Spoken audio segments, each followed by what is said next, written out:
Hello students, 7th question तक आपका हो गया था। 8th नंबर क्वेश्चन देखिए, यहाँ पर हमको दिखाना है y is equal to x into x minus 2 का होल स्क्वायर फंक्शन दे रखा है। हमको वो वैल्यू फाइंड आउट करनी है x की जिनके लिए फंक्शन हमारा इंक्रीजिंग है।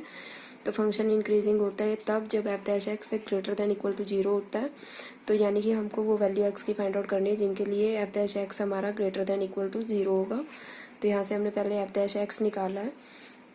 यहाँ पर 2 पावर आगे आ जाएगी, 2 इंटू एक्स एक्स माइनस 2। फिर यहाँ एक्स एक्स माइनस 2 में आप प्रोडक्ट रूल लगा दोगे तो इस तरह से आपके पास पूरा सॉल्व करके आएगा।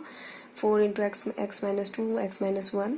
फिर आप एफ डैश एक्स को 0 के इक्वल रख के क्रिटिकल पॉइंट फाइंड आउट करोगे। आपके पास 4 डिसजॉइंट इंटरवल आ जाएंगे, minus infinity to 0, 0 to 1, 1 to 2, 2 to infinity.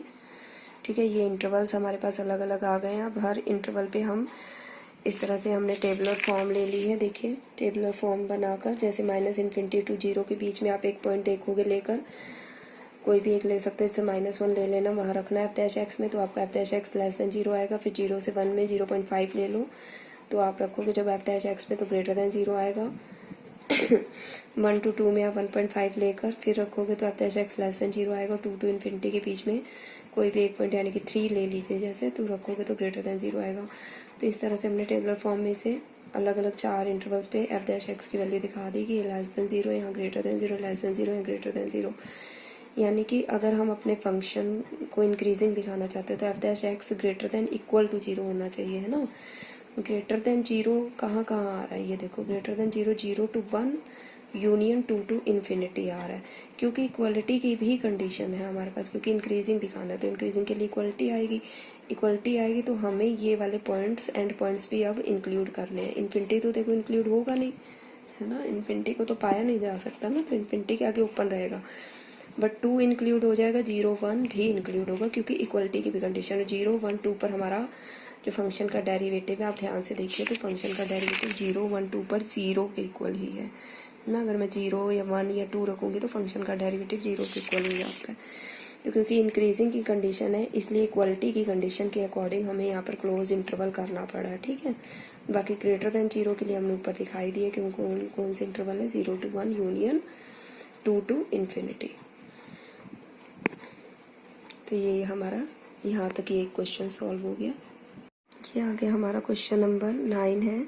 हमें फंक्शन दे रखा है f of x is equal to f of x is equal to 4 sin theta over 2 plus cos theta minus cos theta. You have to show that the function is increasing for theta belonging to close interval 0 to pi by 2.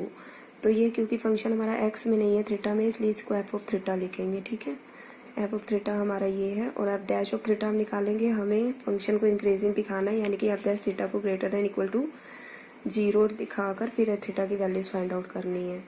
तो यहाँ पर हमने F dash of theta कैसे निकालेंगे, इसमें हमारा quotient rule लगेगा, denominator का होल स्क्वायर, फिर यू डैश यानी कि 4 साइन थीटा का derivative 4 cos theta, v as it is minus u v dash करोगे तो 4 साइन स्क्वायर थीटा बनेगा और ये थीटा का डेरिवेटिव 1 हो गया। ठीक है, ये डेरिवेटिव लेना अब आपको आना चाहिए, अगर नहीं आता तो बताइएगा, फिर दोबारा समझाएंगे। 4, फिर इसको सॉल्व कर लिया अंदर मल्टीप्लाई करा के, और यहाँ से ये 4 cos square theta plus 4 sine square theta मिलकर ये 4 कॉमन आ जाएगा, तो cos square theta plus sine square theta 1 बन जाएगा। और यहाँ पर हमने एलसीएम ले लिया है, फिर इसको पूरा सॉल्व कर लिया, 4 से 4 कैंसिल हो गए। इसको ओपन कर लीजिएगा, a प्लस बी का होल स्क्वायर है ये। यहाँ से जब आप सॉल्व कर लोगे तो आप यहाँ तक पहुँच जाओगे, कॉस थीटा कॉमन ले लीजिएगा, 4 minus cos theta 2 plus cos theta का होल स्क्वायर, यहाँ तक आप आ गए। ठीक है, अब हमको क्योंकि फंक्शन को इंक्रीजिंग दिखाना है तो एफ डैश ऑफ थीटा क्या होना चाहिए, to find the value of theta for with f dash of theta is greater than equal to 0, है ना। हमको वैल्यूज फाइंड आउट करनी है थीटा की, जिनके लिए एफ डैश ऑफ थीटा क्या है, ग्रेटर देन इक्वल टू 0 है। तो हमारे पास ये चीज़ ग्रेटर देन इक्वल टू 0 होनी चाहिए। अगर आप दी चाहिए ये चीज़ ध्यान से देखें, ये 2 plus cos theta whole square तो पॉजिटिव है ही है, ग्रेटर देन 0 है ही है, ये तो भी इक्वल टू 0 तो हो ही नहीं सकता, डिनोमिनेटर में 0 कहाँ से हो जाएगा, इन्फिनिटी हो जाएगा वो तो ये तो वैसे भी पॉजिटिव है, क्योंकि ये स्क्वायर, किसी भी चीज़ का स्क्वायर तो पॉजिटिव होता ही है। और यहाँ पर 4 minus cos theta, 4 cos theta की अगर वैल्यू की बात करें तो मिनिमम वैल्यू कोस थीटा की वैल्यू की बात अगर करें तो इसकी मिनिमम वैल्यू -1 होती है और मैक्सिमम वैल्यू इसकी होती है मिनिमम -1 और मैक्सिमम 1। ठीक है, तो इसमें आप जब 4 माइनस कोस थीटा में वैल्यू रखोगे -1 या 1 मैक्सिमम भी रखे तो हमेशा पॉजिटिव ही रहेगा। कुल मिला के आपका ये भी पॉजिटिव है और ये भी पॉजिटिव है। आपका डिपेंड किस पे करता है, केवल पॉजिटिव होना कॉस थीटा पर। तो ये पूरी क्वांटिटी पॉजिटिव हो, इसलिए क्या मेन है, ये दोनों तो ऑलरेडी पॉजिटिव है, ये should be greater than equal to 0 होना चाहिए, cos theta should be greater than equal to 0। और हमें पता है कि जब हम क्वाड्रेंट्स की बात करते हैं तो cos theta greater than equal to 0 एक फर्स्ट क्वाड्रेंट में होता है, यानी कि 0 to π/2 में, और एक फोर्थ क्वाड्रेंट में होता है। तो हमारे पास थीटा उसने जो 0 to π/2 बोला तो उसमें हमने ग्रेटर देन इक्वल टू 0 दिखा दिया।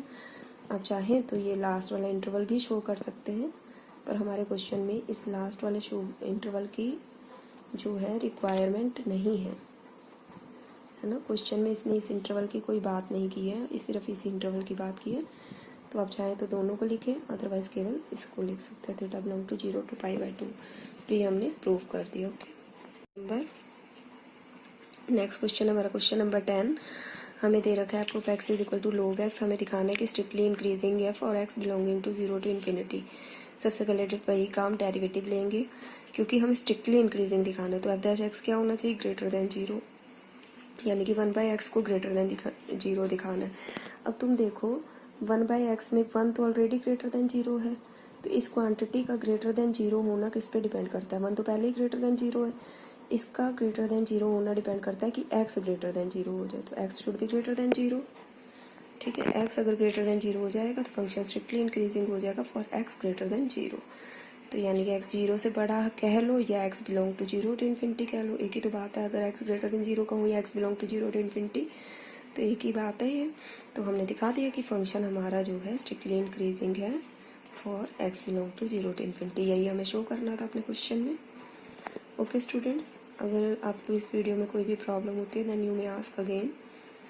आपके 10 क्वेश्चन यहाँ तक कंप्लीट हो गए हैं, बाकी आपका आगे कंटिन्यू करेंगे। Okay, that's it.